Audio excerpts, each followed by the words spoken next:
요즘 원유 ETF 관련 말이 많아서 한번 이슈를 아주 간단히 정리해봤습니다.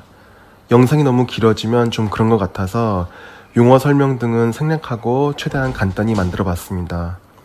삼성운용자산이 운영하는 코덱스 WTI 원유 선물 ETF 관련 투자자가 집단 소송도 준비한다 그러고 뉴스에도 많이 나오고 요즘 말이 많습니다. 참조로 저는 원유 ETF에 투자를 하는 사람이 아니고 단지 제3자의 입장에서 작성한 영상임을 미리 말씀드립니다.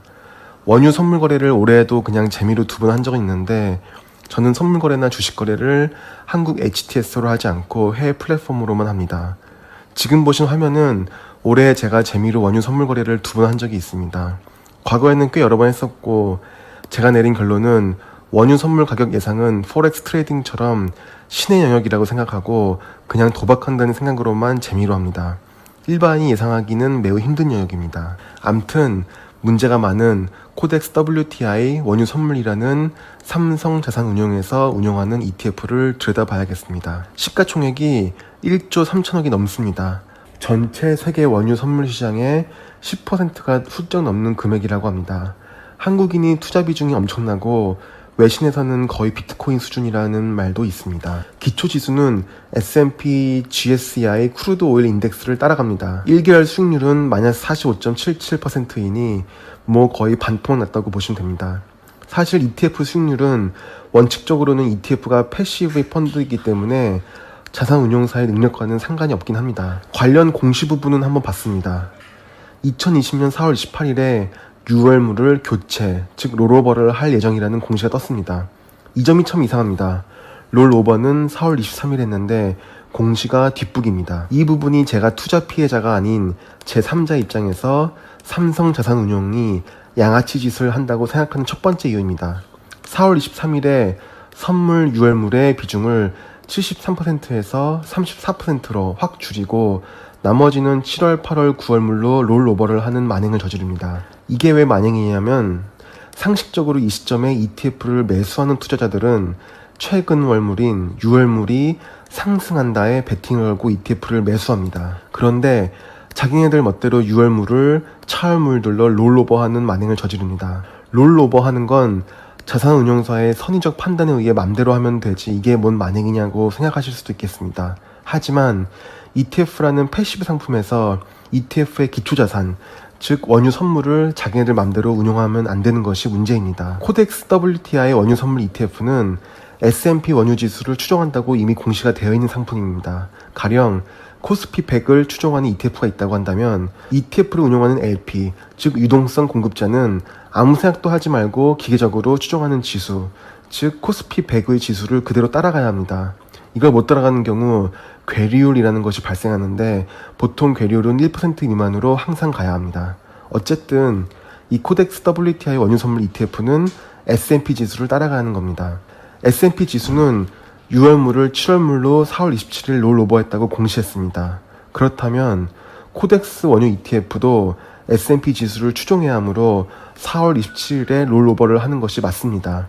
그렇게 따라갈 자신이 없으면 아예 S&P 지수를 추종하는 ETF를 담아버리고 코덱스는 그냥 브로커 역할만 하는 것이 차라리 나을 수도 있습니다. 어쨌든 S&P 지수를 추종해야 하는 것이 코덱스 원유 ETF의 존재 이유이자 의무인데 이걸 삼성자산운용은 그냥 무시해버렸습니다. 자기네들 말로는 6월물을 그대로 나왔다가는 유가가 4월달처럼 마이너스가 나버리면 투자자의 손익이 너무 크기 때문에 투자자들 보호 목적으로 자기네들이 임의로 롤오버를 했다고 개소리를 합니다. 결과론적으로는 삼성이 자기네들 멋대로 S&P에서 롤오버를 하기도 전에 자기네들 멋대로 롤오버를 해버리고 6월물은 19% 급등을 하게 됩니다. 결국 6월물 상승을 보고 ETF를 매수한 투자자들은 6월물 상승분에 대한 이익을 못 가져가게 되는 결과가 나왔습니다. 왜 이런 양아치 짓을 했을지 생각해봅니다. 당연히 자산운용사는 투자자들의 수익에는 관심이 없고 자기네들 운용 수수료에만 관심 있는 게 일반적인 자산운용사의 자세입니다. 가령 원유 선물이 지난 4월 20일처럼 마이너스로 가게 되면 투자자들뿐만 아니라 증거금을 넣어둔 자산운용사도 손해가 발생합니다. 투자자의 향후 발생 가능한 수익은 자산운용사 입장에서는 남이 사고 일단 자기네들 손해를 회피해야 하니까 6월물을 그냥 롤오버 시켜버린 겁니다.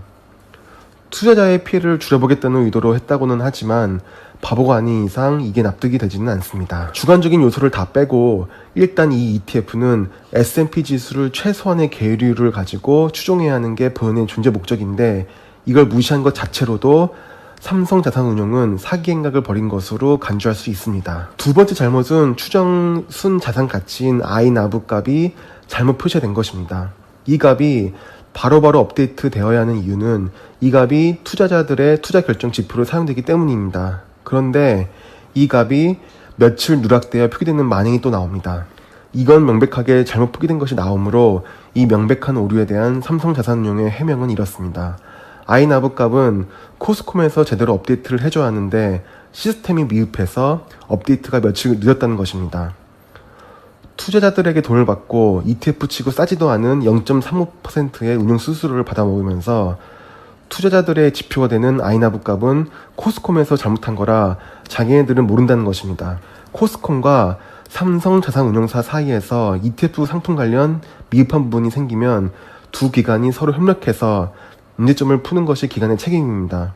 이런 점은 제대로 신의성실을 지키지 않고 나 몰라라 하는 태도가 제 개인적으로 봤을 때는 충격적이었습니다. 이건 가령 제가 쇼핑몰에서 5,000원짜리 물건을 주문했는데 10,000원이 결제되어 버리고 따졌더니 이게 시스템 오류로 10,000원이 결제되긴 했는데 다시 생각해보니 물건이 10,000원 봐도 될 만한 물건이다 라는 개소리와 똑같습니다. 이상 제가 생각하는 삼성원유 ETF 사태에 대해 정리하는 영상이었습니다. 감사합니다.